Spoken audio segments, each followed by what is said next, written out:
Coming to you live from an abandoned storage locker somewhere in Mesa, Arizona. You're tuned into the Important Nonsense Podcast with Steve Bonham. Attention, Alan Hearn's mom. His knee is better. You can stop worrying. And Neil Smith. Even with the concussion, as long as he's cleared, probably don't have a better option. Ooh, boom shakalaka.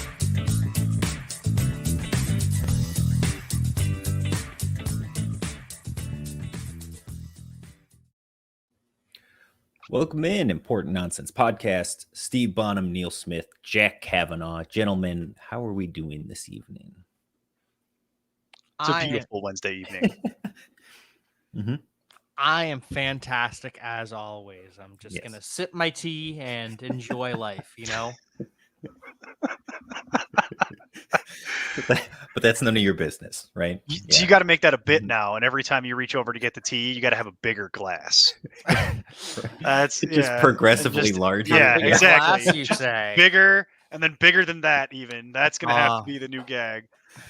I like it for the. It's not going to work for the audio listener, but for the video viewers. Fantastic. You start out the show like sipping from a shot glass, and by the end of it, you're just drinking from a bucket. I like it. Yeah, you need something two-handed for the final one for sure. That's the punchline. Yeah, the punchline. That's right. And honestly, I think it works too for Fridays. Say punchline on like it. It's a great metaphor for Friday for you to get through the show. Like by the end of it, it's just like, yeah, I agree, Jason. You're right. That's right. Just the drinks get progressively larger as the show goes on. Yes. We're mean to Jason in this weird year of 2021 fantasy football. He's on fire. Right, I got to give him a little bit of credit. Exactly. We can give him credit, but we also have to knock him down a peg just to make sure he doesn't get too high up on that horse. That man's head cannot get too big. We will never hear the end of it. It's true. Exactly. It's true. It's a good thing Brandon Cooks is cooling off. Right. 100%. So we are going to talk a little injury recap. We will be joined by Edwin Porras again here in a little bit. But in the meantime, I think, Neil, you and I had this discussion yesterday where we were talking about potential waiver ads, what people would be doing with their fab and the wasteland that running back has kind of become at this point. Remember when this was going to be a running back renaissance? When we had all this young talent? We had J.K. Dobbins, and we had Cam Akers, and we had Travis Etienne. Now I remember May. I remember. Promise and potential. Yeah, I remember that one. Yeah, it happened at one point. Yeah. And then there's like 5 guys left. That's so at this point, basically it came down to the best guys available were Alex Collins, assuming he's still the guy in Seattle after what we saw last week. Devonte Booker because of the injury to Saquon. Daryl Williams because of the injury to CEH. And then our guy, Kenny Gainwell, who continues to be under-rostered for some reason, but is the clear-cut pass-catching back in Philadelphia. So if you had to pick your poison of those 4, and again, we always work in PPR scoring. That's right. So which one of those 4 are you leaning towards? Well, it would depend. The answer changes slightly depending on if you're evaluating running backs for rest of season, like you need to add a running back, or you're discussing I need a Band-Aid to get over the hump for a week or 2. Right. So the answer is if I'm looking for running backs for the season, it's Kenny Gainwell. Kenny Gainwell continues to just destroy what's left of Miles Sanders' career. He relegated Boston Scott in 2 weeks. Yep. Former NFL starting running back, Boston Scott, done 2 weeks. He's coming for Miles Sanders now. And nothing about that has changed. I understand he had a bad week last week. I get that. I'm not afraid. The usage is still there. And he continues to see involvement in the red zone. So what I wrote last Friday was he's still relatively unknown, which is how we're having this waiver conversation about him. The casual fan hasn't got there yet. And he's an excellent stash at this point for the waiver wire. So right now he's already a flex running back. And to be honest, if he continues to see the increased usage, it could go even higher than that. But that might take a little while, as we've seen. They're still working some stuff out. So if I had to get a Band-Aid, if I need something that I can plug and play and feel good about, then give me Daryl Williams. And the main reason why is because you're pretty much guaranteed 3 starts with Daryl Williams, where he's probably looking at like 60% of the running back job, 65 maybe, 70 if you were lucky. And he's really only competing with Jerick McKinnon for today. I understand they're evaluating kicking tires on some other running backs. Right. That hasn't happened yet, and I don't know that it's going to happen before Sunday, for example. Mm-hmm. So, Marlon Mack, sure. I know they're making that. They're evaluating that. I don't know if they're going to have the capital. Bottom line for me, I think Daryl Williams is going to be your starting running back in Kansas City for 3 to 4 weeks. And it's a nice little Band-Aid at this point because he's already been there. He knows the offense. He already had a borderline of role, and he's only competing with Jerick McKinnon. Not afraid of any of that. And then so those are my 2 answers for you, Steve. Do you have any? Does any of that change for anybody else here? Is anybody super interested in Devonte Booker? I guess I was going to say I will see your Daryl Williams and raise you a Devonte Booker. Devonte Booker played about 88% of snaps once Saquon went down, so he is really truly a bell cow back. You're not going to get the same production as Saquon, but I'm going to take those guaranteed touches over a committee because last year with Le'Veon Bell in 19 games, Daryl Williams played or saw only 2 more carries than Bell did in 10 games. It's a committee, and they don't trust Daryl Williams to be in charge of it. He's going to lose touches to Jerick McKinnon and possibly someone else. Is Darwin Thompson going to come back? No. We can dream. Right. You Free can. Darwin. But yes, that's why I take Booker. Gainwell long-term, absolutely. I think part of the issue from last year with the stats you bring up too is Daryl Williams was dealing with a lot of injuries himself. Like he wasn't the picture of health, which is kind of why they brought in Le'Veon Bell to try to make that push. And ultimately he took over that number 2 spot. Like Williams was never really the solidified guy. He was always the number 2, no matter who the number 1 back was. Where this year, I don't know, like with Booker too, are they going to now work in Gary Brightwell? Yeah, you beat me to it. Well, I mean, I'm just saying. He's a healthy scratch for Elijah Penny, the fullback / halfback. Like right, but that's not in a situation when Saquon Barkley was playing and available. So I understand he took 88% of the snaps last week after Barkley got hurt, but I think that's because nobody else was there. Really. And no one else is there now. Well, Jack, here's my other thing here. It's like they all 3 of those guys had roughly the same line. It's just a question of who do you think is most likely to fall into the end zone. And I understand that Devonte Booker fell into the end zone twice, but understand that we've got a huge position here. Both Steve and I, frankly, I think, forgive me if I speak for you, but you and I think are entrenched on this position, which is the minute Saquon goes down, the Giants immediately go in the dumpster. There's a lot of data that backs that up at this point. So my concern here is that 88% of what efficiency? Right. I know what the Chiefs' offense is with Patrick Mahomes still. I don't anymore know what the Giants' offense is with no more Saquon. Because every time we see him play, Daniel Jones try and play without Saquon, defenses totally change what they were about to do. They start daring you to they just take the runaway and start daring you to beat them with Daniel Jones hucking it down the field, and now he's in the concussion protocol. So and also I have a large sample size on Devonte Booker being terrible. I don't think he's good. I think he just is locked into those touches, and I'll take the bell cow because even Daryl Williams, like he's the pass catcher, but that's why we don't like CEH is because he doesn't get dump offs from Mahomes.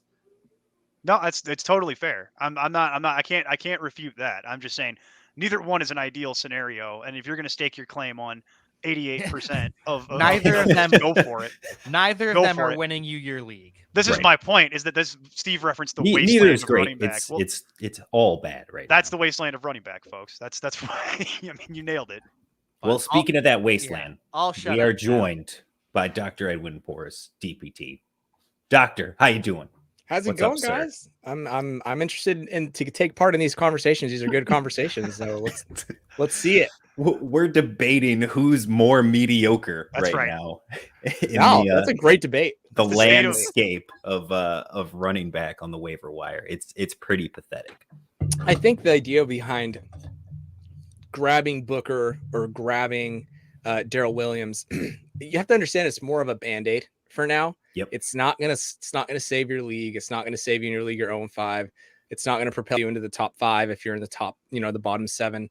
They're meh plays. I think that they'll give Booker a lot of the work. I think Booker is a very below average back, but they don't have, you alluded to it earlier, they don't have much else. I mean, Gary Brightwell, right. I'm not sure. Then the flip side is with the Chiefs. Even before the CEH injury, the Chiefs were starting to split carries a lot more and split snaps, at least a lot more between CEH and Daryl Williams. So you never really know what you're going to get when you I guess you sort of know what you're going to get. So you can either get a below average running back and a high powered offense who doesn't get check downs, or a below average back and a bad offense who might not have Daniel Jones and is just terrible. So you really have, you guys hit the nail on the head. I mean, this is not like, you shouldn't go and blow like 80% of your fab or whatever on either of these guys. I've already watched people doing it all day today. People drop it. And when Neil and I talked about it last night when we were prepping for the show, like my whole argument was, to me, they're all basically the same amount of meh, and just I'll take Williams because in a coin flip scenario, give me the player on the best offense. Sure, that's totally good. Yeah. The last thing I would like to add, circling back around to Kenny Gainwell, we saw when Miles Sanders was a rookie, it took about 7 weeks for them to really start trusting him. It's not quite that far along. Kenny Gainwell has so much ceiling to grow into. Yes. As my friend Macho Man Randy Savage likes to say, the cream always rises to the top. That's what we thought about Miles Sanders, though, right? Yeah. The Miles Sanders situation, so infuriating. I was a fan. Get him out of the game when he refuses to just fall down. Just let the clock run out. What are you doing? Stop running out of bounds. All you had to do, you win the game if you just fall down 2 yards ahead of the line of scrimmage. And then they bring in Gainwell, and guess what? He falls down and doesn't go out of bounds. Shocker. So infuriating. If only there was a website that spent years telling people that Miles Sanders wasn't worth the ADP. Literal years. If only such a place existed. I guess we can dream. Dare to dream. So let's talk about some of these crazy injuries that have happened this week. Now that we've got Edwin here. So let's start with all the way back to Thursday, which feels like forever ago now in football years. You got Russell Wilson was knocked out of that game with the disgusting looking finger injury. Ends up having the surgery on Friday in the middle of Jack's show. So they talked about that very briefly. But I've seen a couple different timelines now about when he could be back. I've seen like 6 to 8 weeks.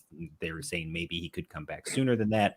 What are you thinking with his recovery and when Russell Wilson back?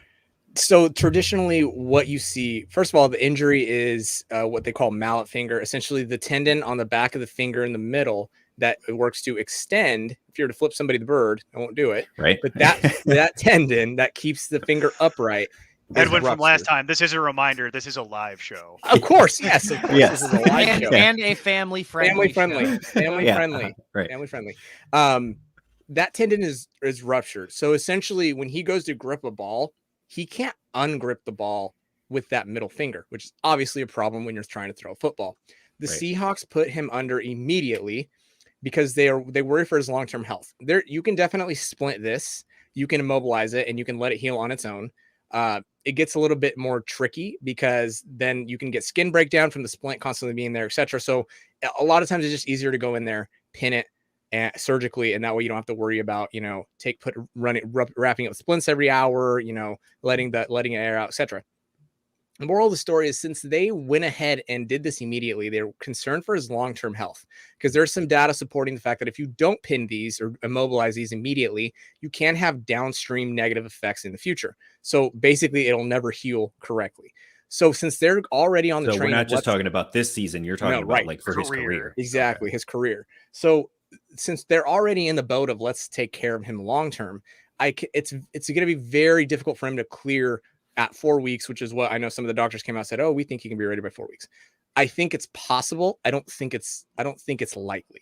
Right. These injuries, there's a ton of data backing the fact that you need to immobilize them for at least 6 to 8 weeks. Russell Wilson and professional athletes are no different. There's no such thing as increasing tissue healing times. You can't change what's going on inside physiologically. That tendon needs to regain its structural integrity. It needs to regain all the fibers that are holding it together, and it just takes time. So it would be really difficult. It would be really difficult for him to come back at the 4-week mark. Although I know that they're saying that he's going to try. I'm sure they'll reassess him at 4 weeks, but I personally don't see it happening. Some people are saying because he's going to get the pin in there, he's going to try and play through the pin. That sounds like, how would that work? He can. And again, it comes down to what are the residual effects of that. If he can play, then he's probably going to play. But they went in and the surgeon specifically said I think he also had some sort of fracture to the finger. So there's a lot more going on than just that. And so for him to be ready to roll and throw him passes at 4 weeks, again, it's possible, but I don't think it's the most likely scenario here. And so again, when they're thinking long term, probably not the smartest thing to do either. Yeah, exactly. Yes, but Edwin, so I was reading that like the day after the surgery on Saturday, they said this is from the surgeon, that when they opened him up, they realized that it was more severe than they had initially thought about, and then they actually had to put screws in to stabilize it. So help me understand, because so he's got a pin and 2 screws is what it sounds like in there. So I'm not familiar with the exact procedure that they underwent, but what they needed, the goals of the surgery were to stabilize the fracture and to stabilize that tendon. So they could have either done it with any combination of pins, screws, whatever. They might have used both. I think he had a fracture of the middle or the closer joint, the joint closer to the hand, to whereas the tendon rupture was on the joint further away from the hand. So there are 2 different things that might have been going on there.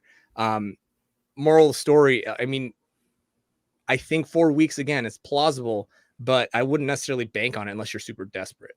Unless you're like, if you're trading for like Russell Wilson, it's probably because you're, 1-4, 0-5 or something like that. Like you're probably pretty desperate. That would be really the only reason I would do that.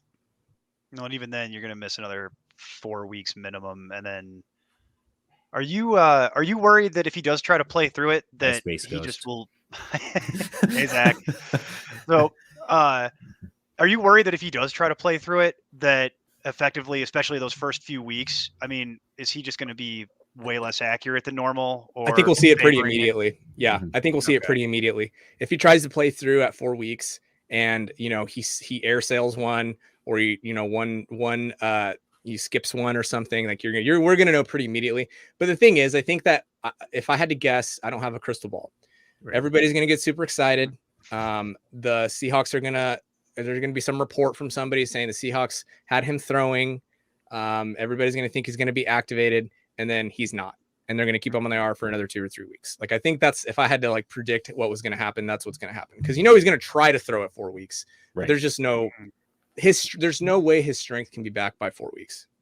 So basically, with almost any other position, you could have splinted this and he could have played through it. But because it's his throwing hand and he's a quarterback, even if it was his left hand, potentially. Yeah.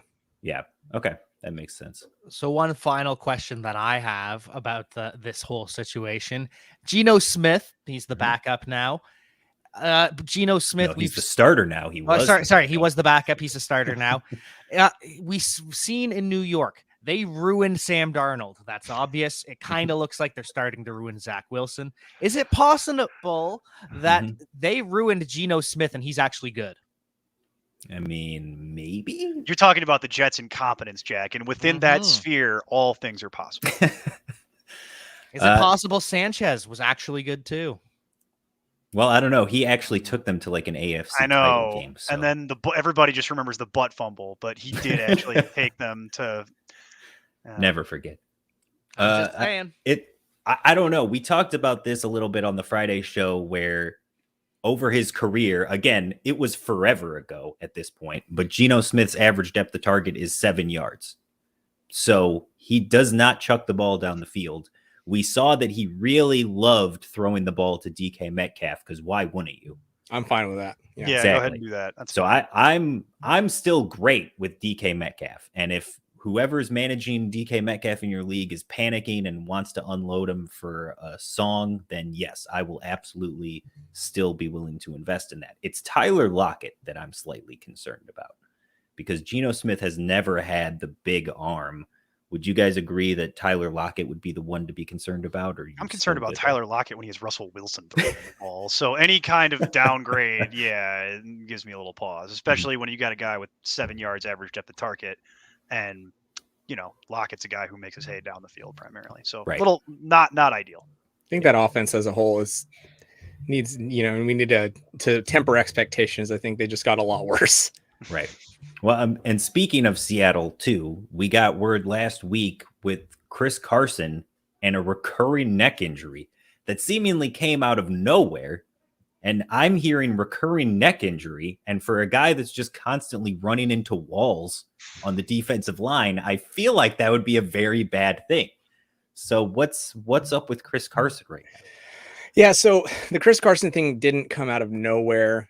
If you were looking at the injury reports like I was in week 1, and nobody else is looking at the injury reports, he was having all these veteran rest days, right? And like he was missing practices and all this. So DNPs, and what it ended up amounting to is what it sounds like is he's just got an arthritic neck, and it's exactly what it sounds like. It's when the space between your vertebrae and your spinal cord essentially start to sort of close down, and the space between each vertebrae itself starts to close down. It's totally normal when you play a contact sport for a living. The best comparison, and this is a comparison of the condition, not necessarily of the career arc, is Todd Gurley's knee. What happened in Todd Gurley's knee, it sounds like, I can't confirm, but it sounds like it's happening in Chris Carson's neck. Not great, right? Not ideal. This is not an ideal situation. This is the time that you unload Chris Carson. This is the time in Dynasty when you get rid of him for what you can. As soon as he has his next big game, you got to let him go. This is just like the classic. This is the beginning of the end. I hate to say it. I hope I'm wrong. I hope he comes back and can continue to play. But anytime you get arthritis in your neck, that's a really dangerous game for a running back. I think that would be a dangerous game for anybody. I was gonna say what kind of quality of life. Like that's gonna be bad all around, no matter what your job is. Right. And the thing is, for running back specifically, he's gonna be taking a lot of hits, right? So like now stingers are potentially in his future. It's not ideal. Again, the hope as a PT is that he can overcome it. He sort of gets over it. They rest him. It feels better. But I mean, it's not going away. Like, it's not going to go away at this point. This isn't like you sprain your ankle and you give it a couple weeks and it's better. This is just what he's going to be dealing with now. It is what it is. Recurring. Oh, well that is not great news. Deeply unfortunate. All right. Let's move on. Let's see if you got some better news for us. We've got both Dalvin Cook and Joe Mixon are kind of dealing with lingering issues themselves. Joe Mixon was actually able to play this past week and did all right, but he was on a little bit of a snap count. Dalvin Cook did sit out. That's the one that concerns me a little bit more, especially with their bye week coming up. Mm-hmm. So starting with Mixon, the thing with high ankle sprains, and I said this before kick, is that he was highly volatile. And usually what I mean by that is when a player, and I view them as highly volatile, is like they could do anything from sit that week, they could play 28% of the snaps and fall into the end zone like Mixon did, or they can be totally ineffective like Dalvin Cook was in week 4. And so what you essentially saw with both of those dudes is Mixon, they both ended up on different parts of the spectrum. Yep. So Mixon's played 28% of the snaps. That's nowhere near his ceiling, right? And Dalvin Cook wasn't active at all. Those are when you're dealing with high ankle sprains and recoveries from high ankle sprains, those are the types of things that you just have to deal with. Essentially, what you have with Joe Mixon, fortunately, it sounds like he came out on the other end. He's practicing again now. We know that when Dalvin Cook tried to play through his in week 4 turnaround, or week 3, he finished the game and then didn't practice, right? So at least Mixon's practicing today. I think Cook practiced today as well. But what you alluded to in terms of Dalvin Cook is, I mean, he did try to come back. He was clearly limited. He clearly wasn't ready. And the Vikings have a bye week coming up in week 7. So to me, viewing this as an outsider, clinically, it would make sense for him to just sit in week 7. You know, we know it doesn't always work out that way, but it's something that the flip side of that is he already tried to come back early once. And Mike Zimmer has a history. I actually went through and looked at from 2016 and on how many times that players won't practice and will play anyway. And Zimmer's players were around a 50% mark, whereas I think the league average is like 30, like 33%. Sure. But Zimmer's like super aggressive when these dudes are coming off injury and kind of doesn't care. Mhm. And so you saw that in 2019 with Adam Thielen. Adam Thielen shouldn't have came back 1 week after that hamstring strain. And then he was out for like 6 weeks after that. So those are the things you worry about with Dalvin Cook. So, I mean, there's really no solution to it. And that's just, we're sort of like just discussing it now. But I mean, the goal, hopefully you have Alexander Madison. I was touting Alexander Madison all offseason about the highest. This isn't why I thought, like, I didn't think that Dalvin Cook would have a high ankle sprain or anything, but I was just saying that shoulder, weren't you? Yeah, as the shoulder. But yeah, hopefully you have Alexander Madison on a couple teams like I do. Yeah, that's worked out so far. So what you're saying is basically this is the one spot in his coaching tree that Mike Zimmer's actually aggressive. So it's good to know. Exactly. Hey, did you see that shove of Kirk Cousins? He's very aggressive. How weird. Right. Yeah. How weird is that? Right. Yeah, he's extremely aggressive with how he handles his players' health. Is there another quarterback who's more socially unaware than Kirk Cousins? Ooh, Cam Newton's out of the league, so yeah, I don't know. That's a great question. I would have given it to Cam. I'd have to do way more research. Cam, I think Cam is unaware in the sense that like Cam is so he's got such a big ego that like remember how the times when he was in New England and he was like, I need to look in the mirror and I need like this starts with me, and like he was taking accountability. Like I think that part of that is Cam Newton just for his entire life living in this world, because it was for a long time, like living in the world, like that was true. Like when Cam Newton put you on his shoulders and took you places, it was because it was by his own will. But once he got on the latter stages, I don't think he realized it's not quite that way anymore, buddy. No. Yeah, Cam Newton has always kind of lived in his own world. So I don't know if he's just he's unaware so much as it is his reality isn't right.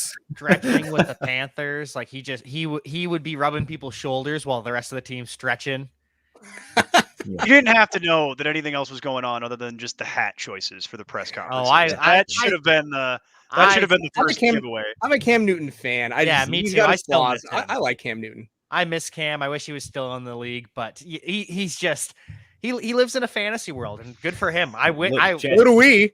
Yeah, that's true. Yeah, exactly. Look at what we're doing. Look at what we're doing right now. This guy gets it. Yeah, that's the guy a fair with point. Mustache, bow ties, and pit vipers lives Jack, totally grounded in reality. If you ever want to give up those pit vipers, just go the full Cam Newton route. Just a different ridiculous outfit every single show. I'm here for it. Who are we thinking? A hat? Yeah, like with a big feather. Yes. Yeah, like with a huge feather coming out the back. A fedora. Before we move off this topic, because we've already very much started to, Edwin, do you think Joe Mixon will be on a pitch count again for the points festival against Detroit? I think there's a chance he will be. The flip side of that is Samaje Perine on the COVID list now. That's part of why I'm asking the question. It's really difficult it's going to be really difficult for him to clear that protocol by the time Sunday rolls around. So I think that we're going to find out Mixon is once again highly volatile. He's either going to get his full workload and he's going to do fine with it, or he's going to get his full workload and aggravate the ankle, and we're going to find out immediately too. Okay. So like, he's not a guy I'm on in DFS. He's not a guy I'm excited to start in season long. You just have to wait for this to sort of go away. And I don't know. Well, again, I don't have a crystal ball, so it's hard to say, but I can tell you like the level of volatility on Mixon is really high again this week. And depending on what happens. Not excited about the full workload for Chris Evans. I was just going to say, we haven't talked about Chris Evans. Wide receiver converted to running back, Chris Evans. Doesn't Chris Evans sound like just your friend, like your neighborhood friend who started a podcast and called it the Chris Evans podcast? Yes. Like sort of seems like that. He's Captain America. Yeah. Yeah. All right. Saquon Barkley. He is definitely going to be out this week, even though he's only listed as doubtful. Because come on, they're not that dumb. I would hope, right? You would think. I think the Giants are a little sharper than I've given them credit for anyway. Exactly. But yeah, he is out. I think the freak out on Twitter was par for the course. That freak outs tend to happen. Yeah. You see the swelling on the sideline and you freak out. It doesn't sound like there's any fractures. It sounds like the guy has an ankle sprain. It sounds like he rolled his ankle. We've all done it at one point. I literally did it walking through my kitchen last night when I was barefoot. That's the difference between Saquon Barkley and I. So you're built different. I'm built different, literally, in the worst possible way. So he's got this ankle swelling. The average return to sport time for these ankles is 6.5 days. So if you round up, obviously that's 7 days. You also look at the data. that shows that between 83 and 89% of all ankle sprains take fewer than 4 weeks to recover from and return to sport. So basically, we're checking the boxes. If we look at this from a logical standpoint, we know there's no fracture. Check. We know that the average return to sport time for these that are typically less than 3 weeks. Check. We know that the Giants are going to take it slow, so that's sort of a point against him. Check. Now, worst case scenario, like the Giants are just like, screw it. We won 1 game. There's no point in bringing him back quickly.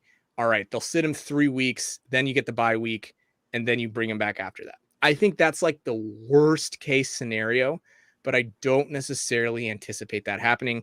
Up until tonight, he hasn't been put on the IR, which is great. He didn't practice, but you didn't necessarily expect that. I actually think if this is longer than 2 weeks, then I will buy everybody on this podcast a beer virtually. I will send you Venmo. Right. I will Venmo you for a beer if this is longer than 2 weeks. Perfect. Love it. Aha, deal. I was going to say. Twist my arm. Yeah, right. Absolutely. So, all right, that's good. So Saquon Barkley, 2 weeks, you would say, is the max. I think the max realistic timeline. Realistic timeline is maximum 2 weeks. Okay. So he was getting ramped up the first couple of weeks. Are we worried about that slowing him down now, taking a couple of weeks off? No, I think even the Giants realized this was a freak accident. I mean, the defender's foot was there. I don't know if any of you ever played basketball, but it was basically akin to when you come down from a rebound and you land on another dude's foot.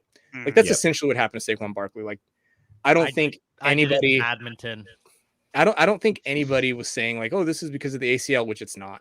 I don't think anybody is saying now Saquon Barkley's injury prone. Like nobody's saying that necessarily, but just to emphasize it, this has nothing to do with the ACL.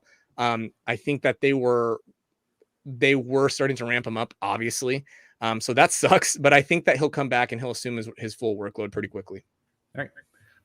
So let's move on then. CEH, we talked about a little bit. He goes on IR, so he's going to miss at least 3 games. Do you think it lasts much longer than that? No, I think 3 games. It depends on when. I'm really bad at the bye weeks too. I need to look at when the Chiefs' bye week is. 12 is their bye week. I think 3 weeks is solid. The average return to sport time for these is about 23 days, so about 3 weeks. I think he'll miss those 3 games, and then he'll be back by the 4th week. At worst, it'll be a 4-week absence, but I don't necessarily see it happening that way. This was a good example of why when you watch an injury and you notice, teammates carrying off and he's punching the treatment table, like athletes are drama queens. Like athletes are some of the most dramatic. Like I get these like 68-year-old females who come in and they'll like had a fall and they're like, well, I fell, and then they like fractured their ankle and they're like, well, I just waited until my daughter came like 2 days later. But you see these athletes like punching the table, like these young fit individuals, right? Mm-hmm. Like they're drama queens. Sometimes they don't know how to handle these injuries. Like they really freak out, which is fine. I understand. But that's what I'm trying to say is this was just a run of the mill MCL sprain. Nick Chubb is the perfect comparison from 2020 with one of these. Jarvis Landry is another guy who actually need to check if he's been activated yet, because he can come back. Do it quick, because we're getting there. It's on the show sheet. Yeah. Okay. So I don't see him on the injury report yet. So we'll see. I don't know about Jarvis Landry yet. So he is in the 21-day return to practice, and because he hasn't been activated yet, they actually don't have to give us updates on the injury report until he's officially activated. So it's all going to be what the reporters say. We'll have no team information because it's all secretive in the NFL. You're right. This information never gets out otherwise. Yeah. It says that he's day to day, essentially. Mm-hmm. Fun. Oh, that's so vague as to be completely unhelpful. That's fantastic. Thanks. Be like the Colts and just say T.Y. Hilton's coming back to practice this week, baby. Right. Fired up. Like I like that kind of reporting. Do that. Thanks, Kevin Stefanski. Right. That's none of my business, though. All right. So then, do any of these teams now, most likely the Chiefs, I would think, because they're the ones that probably have the most to play for, but do any of them now become bidders on Marlon Mack as we approach the trade deadline? He's said that he's looking for a trade and wants out. The Colts said they're willing to give him that. He's clearly not going to get the touches behind Jonathan Taylor, despite what happened very briefly on Monday. So do any of these teams have interest in Marlon Mack? And if they do, are you interested in Marlon Mack? I'm personally not. I think that Marlon Mack coming off the Achilles is a great story. I just don't see it happening. I can see him flaming out, even if he does get half of what a normal workload would be. Yeah. So I just don't think I'm willing to let that go by the wayside. I'm willing to let Marlon Mack go by the wayside. Sure. Neil, how about you? The only team that I've seen publicly linked to actually having talks was the Chiefs. And if they were to bring him on to the Chiefs, I would really have no interest in him and really no interest in any CEH replacement at that point because it would get too crowded. So at that point, you're going to have major problems. So all the nice things I said about Daryl Williams at the start of the show, if they sign Marlon Mack, you can go ahead and just go get a time machine and pick up Devonte Booker. Sure. My only thoughts on Marlon Mack is he averaged over 6 yards a carry this past week. On Monday, yeah. That looked pretty healthy coming off the Achilles tear. Probably a good sign for Cam Akers, Edwin. I knew you were going to take it there. I knew that's where you were going with it. Kevin Durant came back from an Achilles and had the Okay. best career. So Listen, I've said it before, and I don't know if it was on the show. Whatever you thought Cam Akers could be at his ceiling, you got to shave 10 to 15% off of that. The data and all the physiology that we know about Achilles tendon ruptures, even in high performing, elite level athletes, does not allow us to say, boom, he's going to come back and be fine. So whatever you anticipate him being, make it 85 to 90% of that. And I think that's a safe bet. So you're saying there's a chance Jim Carrey meme. Yes. Yeah, something like that. That's all I Pretty need. much. That's all I need. All right. So, Well, it's because I already have him rostered everywhere, so I'm not trading for him. Oh, that's fair. That's He's fair. on my IR spot. so and this is all a of my- personal You really don't question, have any is what you're choice, saying. yeah. It's just a personal question. Yeah. Okay. Good to know. Good to know. That's why we're going to talk about Jarvis Landry later, Jack. Don't feel too bad. I did the same thing. Right. Exactly. So the only other running back we have on the list is Damien Harris. He played for basically that entire game on Sunday, but he took the hit in the chest. They said now he's having the rib injury. They took him out at the very end because they said he was having trouble breathing. But at this point, it seems like it's just like a pain tolerance issue, right? Or is there any more reason for concern here? Well, and you never know with New England because they're always playing it so close to the chest. And then you also saw that, wasn't it Rob Gronkowski? And I should probably check this before I say it. One of the players that recently had ribs injury also had a collapsed lung. I think it was Rob Gronkowski. So that's very common. At the very least, Rob Gronkowski had fractured ribs. Yeah. But much, yes. I do remember that. It's not uncommon for you to get a ribs injury and then also have a lung collapse. Now, when you look at Damien Harris, he didn't practice today. It doesn't necessarily mean that he's not going to go on the IR. But if he was having trouble breathing, that's what I would be concerned with. The mode for the amount of games missed after a ribs injury, so the most frequently missed amount of games, is 1. So when you're a running back specifically, we saw that with Darrell Henderson. When you're a running back specifically, it's going to be really hard for you to take on contact. So I wouldn't necessarily plan on Damien Harris being active this week. Okay. That makes sense. So backup plan then, are you guys interested in anybody in the New England backfield if Damien Harris is out? It would have to be Ramondre Stevenson replacing him in the grinder role. Mhm. Brandon Bolden is replacing James White as the pass catcher, but that's nothing to write home about. So if you're shooting for upside, it's Ramondre Stevenson, but he's been running so timid ever since he was fumbled and then benched for 2 games. It's tough. Yeah. I'm personally steering clear of it. The short answer, nobody- no. Yeah. Short that I answer, would be no. interested in. Yeah. So a couple of questions here about wide receivers. Juju Smith-Schuster, there's not a ton of analysis from a redraft perspective because he had the shoulder surgery he's done for the year. So again, it sucks that we're going to miss out on him this season, and he's still only 25. So he's got plenty of career left, right? Theoretically, but are we concerned about this injury lingering for him long-term, and does it affect his dynasty value for you at all? Yeah, I don't necessarily anticipate it. It's kind of a freak injury. He dislocated his shoulder and they couldn't put it back in. That's not very common in shoulder injuries. So what they went in is they repaired the labrum, they tightened it down. He's going to be rehabbing for the next 4 to 6 months. He'll be ready for the 2022 season.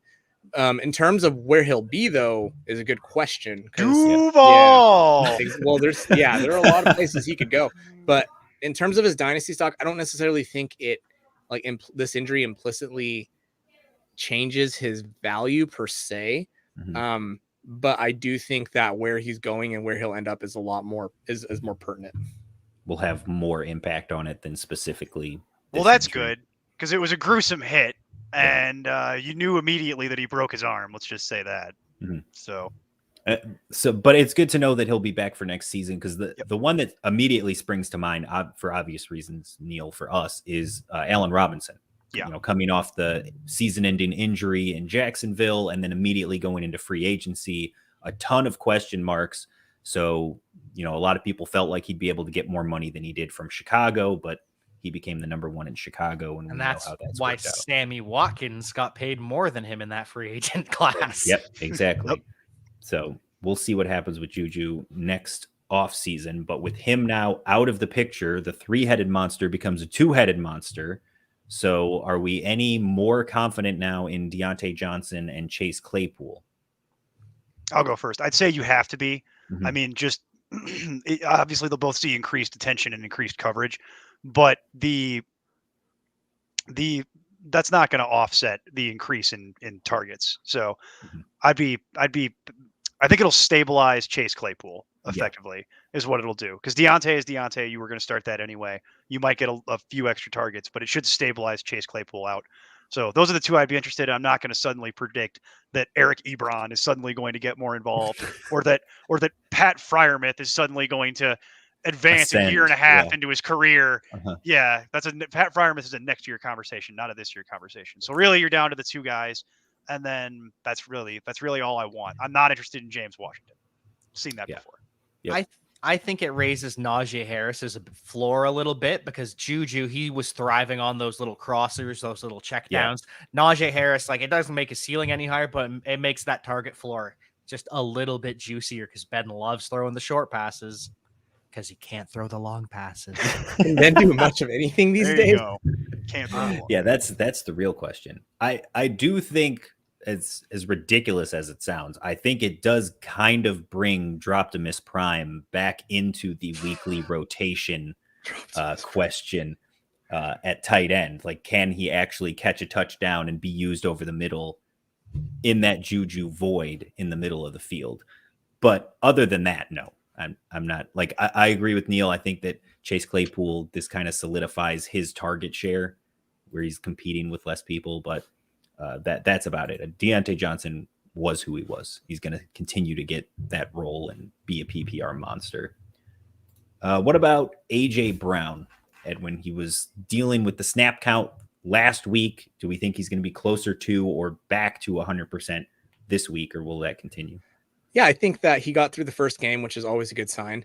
When with these hamstring injuries specifically, I think they took their time with his rehab, which is always really smart. But I do think that he does carry a little bit of more volatility. And I wonder if this is more of a long-term knee issue that he's still battling than a hamstring thing. Yeah. I've mentioned on Twitter before that I really honestly don't know what to make of the 2 knee surgeries he had and is continuing to be rested for before this hamstring strain on the practice report. He's DMP, LP all the time. And I mean, the dude's 24, 25. Yep. There's no reason for him at that age to be taking so many DNPs because of a knee issue that was ostensibly corrected through surgery, in the offseason. So it's just a really weird situation with AJ Brown. Like in dynasties, splitting hairs, I would take he's probably at the bottom of any tier of wide receiver. Whoever you believe is in the same tier as AJ Brown from a dynasty perspective, I would put him at the bottom of that tier and take any other guy before him, just because this is just a weird situation. Yeah, I was talking to a friend, and so he did his meniscus when he played university football, and he would do the same thing. He'd take a couple of days off during the week before he got surgery, and then he gets surgery, and it doesn't bother him anymore. So we're if that is the case with AJ Brown, it's weird that he's still missing a lot of practice even before the hamstring. So it's just, you think it's just the entire lower chain is just kind of, we're not sure at this point. Yeah, I think specifically the knee joints is what I'm concerned about, because those can flame out really quickly and you can get Todd Gurley syndrome as an NFL player I mean, pretty quickly. And I don't know if that's what's going on with him, but if he's had surgeries on both of them, that surgery for a fact increases your risk for getting arthritis in your knees. And some people are really unlucky. Todd Gurley was really unlucky that it hit him so early. And I'm not saying that's happening with AJ Brown, but I'm saying like it could. At this point, it could. And at this point, it doesn't seem like the issues have gone away. So you really have to bump him down a little bit because of that. Todd Gurley is almost a curse word at this point. Man, he burned fast and hot. Yeah. Burned a lot of people too. Yeah.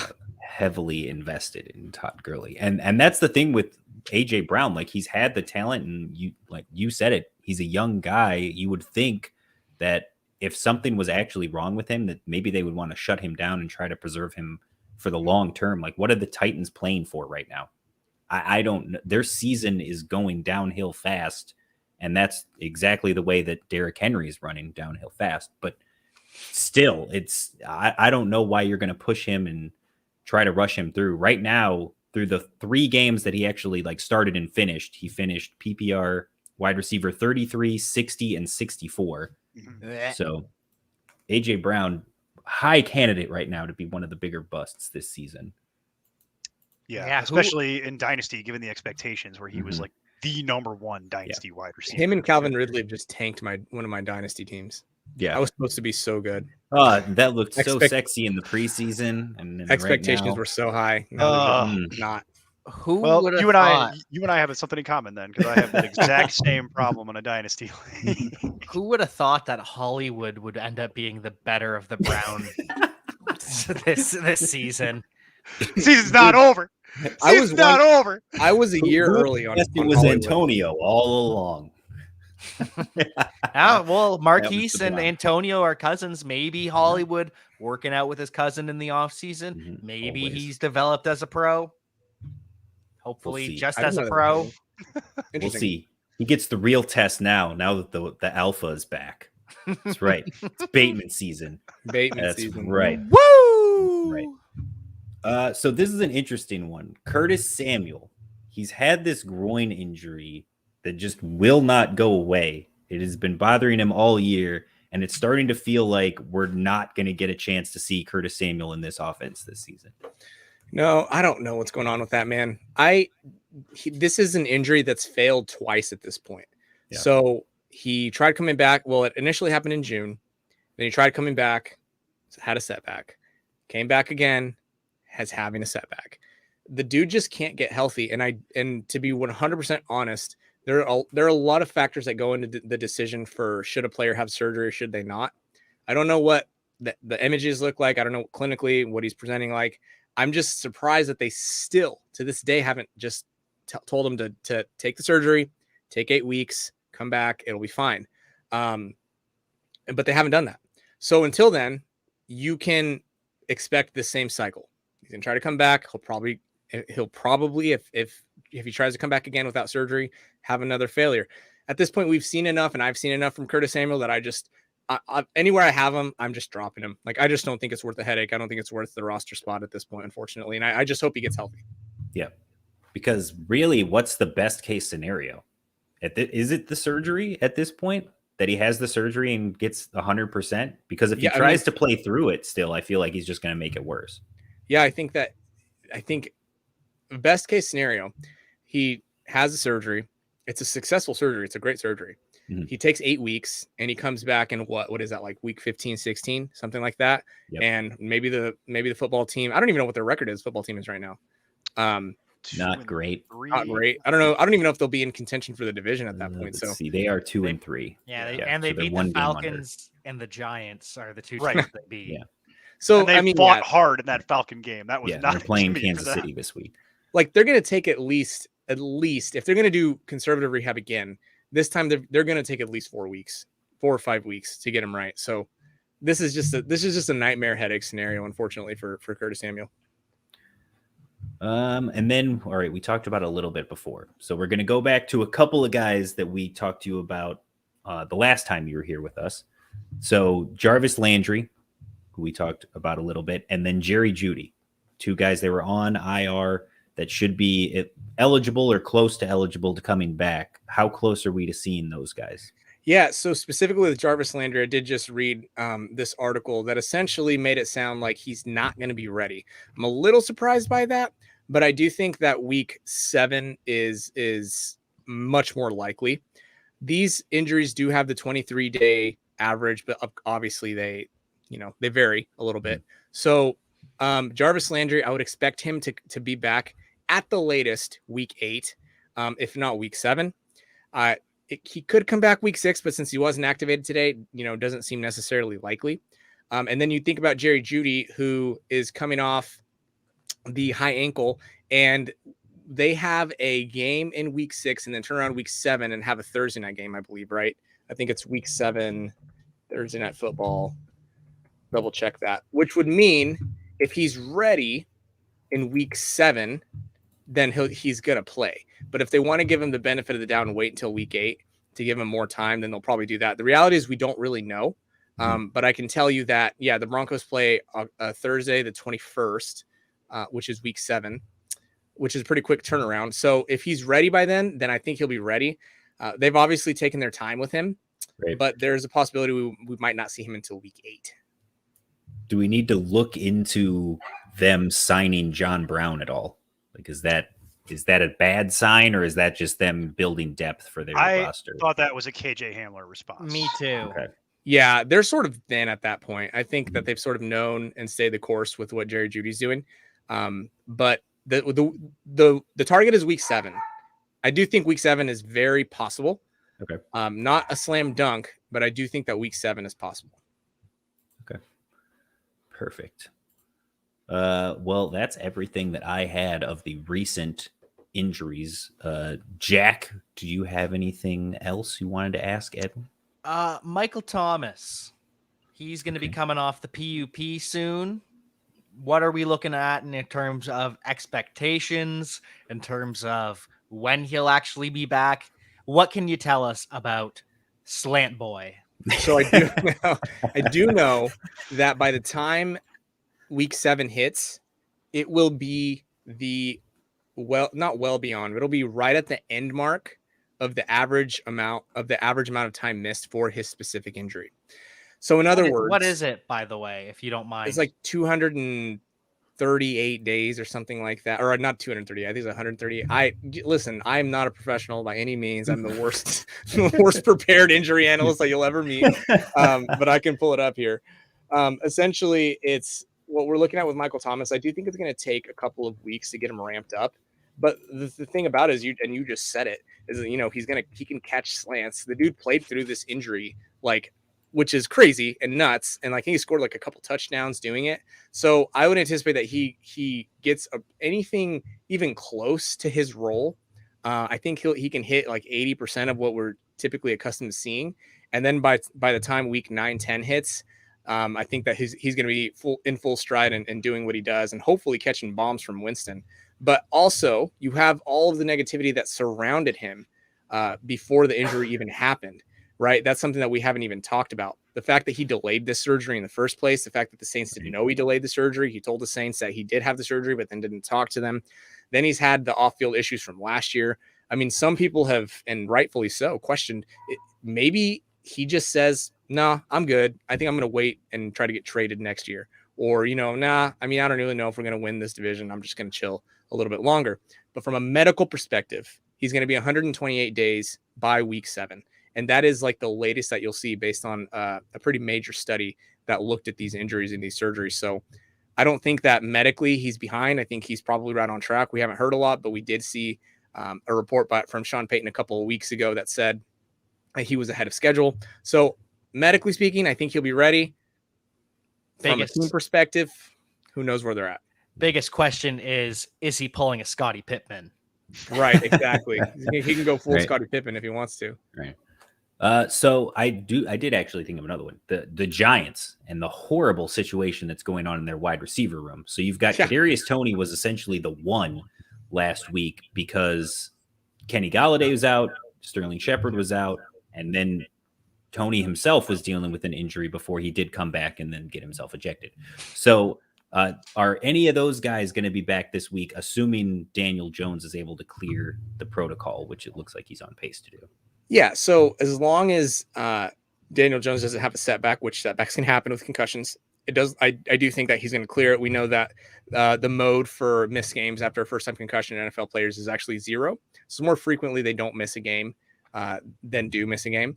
So in terms of Kadarius Toney, I know that his ankle injury was kind of vague, and he already had that ankle taped. I don't know if you guys noticed that. So probably what it was is that he just has a bit of he probably sprains his ankles the same way that Saquon Barkley just did, which is common. That happens. But he just had an aggravation of that. It's just a sort of general rolled ankle. And he was limited in practice today. So I wouldn't necessarily anticipate. And they did say, they came out and said that it wasn't a serious injury. So I would expect Kadarius Toney to go this week. Okay. What about Sterling Shepard? I know Galladay is out this week, right? Yeah. So Galladay hyperextended his knee. You usually miss around 1 or 2 games with these hyperextended knees, depending on the grade and the severity. Mm-hmm. Sterling Shepard is going to try to play, and the average amount of missed time for hamstring strains is about 1.4, so 2 games. And it sounds like they took their time with him. He is going to be at a higher amount of volatility if he is active, but I do think that he could come back and contribute. He was limited in practice today, so I think he has a good chance to play. All right, perfect. Neil, anything else? Oh, absolutely. See, because this is America. And when you have a medical professional that will answer questions for you for free in America, you never let that opportunity go by because it's so rare. I have to put that qualifier in because some of the audience. Don't show them the growth, Neil. Yeah. Yeah. What's that? Oh, you want to take it that uncomfortable? No, Hold please pull the pants up. Yeah. The podcast listeners are like, what is happening? Yeah, exactly. What happened? Yeah, oh my check God. out the YouTube version. While you're there, make sure you like and subscribe. Yeah, absolutely. Absolutely. So we got word that yesterday, effectively, that they're really, really banking on Tua coming back. So I'd say let's start there, and then there's a follow-up question to this. They seem to believe that Tua is coming back this week. They're hoping he's going to practice and play. Are you with them on that? Because has it been enough time, realistically speaking? Yeah, I do. There are good studies showing that the average return to sport for these are 2 to 4 weeks. Drew Brees was sort of the outer extreme last year of that. I think that it sounds like Brees' injury was a lot more severe. I think at the latest, Tua will be active in week 7, but especially now that Jacoby Brissett has a hamstring, I think that if Tua is throwing the ball and he's running around and he can breathe and he's doing better and his pain is controlled, then I think that he'll go in week 6. Okay. And then pursuant to that, this is not strictly speaking an injury question, so feel free to kick this to whoever. But with Tua coming back, is anyone excited for the idea that maybe Myles Gaskin can get back on track? Are we expecting anything to be different with Tua coming back, Dolphins related at all? I think Gaskin is I mean, he's obviously the best back in that offense, but I mean, they have 2 offensive coordinators who don't seem to know what is going on. They throw a screen pass in the end zone, and I just favorite. I don't that was know. My favorite. Who throws a wide receiver screen in their own end zone? I don't know what they're doing. Daring play yeah. call. It's just I don't want anybody on the Dolphins offense. I'll summarize it that way. Yeah, I like that. We talked about this in our the trade show, where I feel like when Tua's in there, Gaskin is the guy that I'm most interested in, and I feel like he's still a strong flex play because he will give you those weeks like he had last week, where he'll explode and get involved in the passing game like he should, and he'll be utilized like he should and have value. But you have to know he'll also give you those weeks where they decide that for whatever reason Malcolm Brown needs to play 60% of the snaps and he gets a 2. Right. So it's absolutely going to happen. He is the boomer bust running back at this point. My hope really is that with Tua coming back, the offense is just a little bit better. He's more willing to push it downfield to Jalen Waddle, makes the entire offense score more points. More points makes Myles Gaskin better. Well, I think the problem too is when you're looking at this season's Dolphins compared to last season's, the major difference has been the defense. Yep. They're chasing points a lot more than they were last year. So instead of situations where he's got positive game script and running the ball a bunch and getting those opportunities, all of a sudden he's getting like 3, 4, 5 carries a game because they're throwing the ball 50 times because they're chasing points all game. Yeah, because at least last year their defense was average to good in stretches, and this year, what are they at the 30th defense, something like that? Yeah, they're horrible. Something pathetic, something very, very pathetic. All right, well, there you go, Edwin. We appreciate your time joining us again. Yeah, man, it's fun. Appreciate talking you guys injuries with us. Oh, always, anytime. Oh, the door is always open. I was gonna say, anytime you want to come talk nonsense with us and see I'm, Neil's growths, you come on over. I literally only speak nonsense, so I'm pretty good at that. Perfect. We love it. I appreciate it, guys. Where can the people find you? At FB Injury Doc. Go there, go to fantasypoints.com, all my written stuff, and subscribe to the Injury Prone Fantasy Football Podcast, where I scream into a microphone and scream into your ears for hopefully no longer than 10, 15 minutes at a time. It's good stuff. It gives you all the injury information that you need. So it is a must listen if you are playing fantasy football. It's useful information. Jack, where can the people find you? You can find me everywhere at Javanaugh87, and you can also check us out on Friday Night Insights. We will be live on Friday night, me, Jason, and Jordan at 7:00 Eastern. And you can also catch us on the Club Nonsense podcast that comes out every Monday morning. So until then, see you next time. That's right. And remember, you need to take that bit. I'm telling you, I'm giving you that gimmick. the cup thing. You need to just progressively run with it. It's a perfect idea. I love it. Go with that. Neil, where can the people find you? You can find me and my growths on Twitter at nonsense_Neil. And I mean, you're just going to tee me up. Yeah, sure.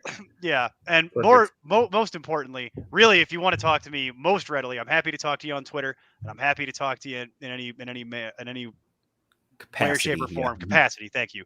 At nonsense_Neil. But the best way is to sign up to be a patron of ours through Patreon for $1. $1. You can get access to our Discord for $1 a month. And then you can talk to, frankly, any of us. And to be honest, we're on there daily. So if you have trade questions, if you like analytics on your team, or if you really just want to come chop it up and screw around with us on the internet, which is always a blast, $1. $1 little dollar. We'll be happy to take you. You can follow the site everywhere at NonsenseFF. You can find me at nonsense_Steve. I will be back tomorrow for the halftime show, Locked In with Vishal and Mason. Until then, just keep up the nonsense. Music for this podcast is provided by Lee Rosevere.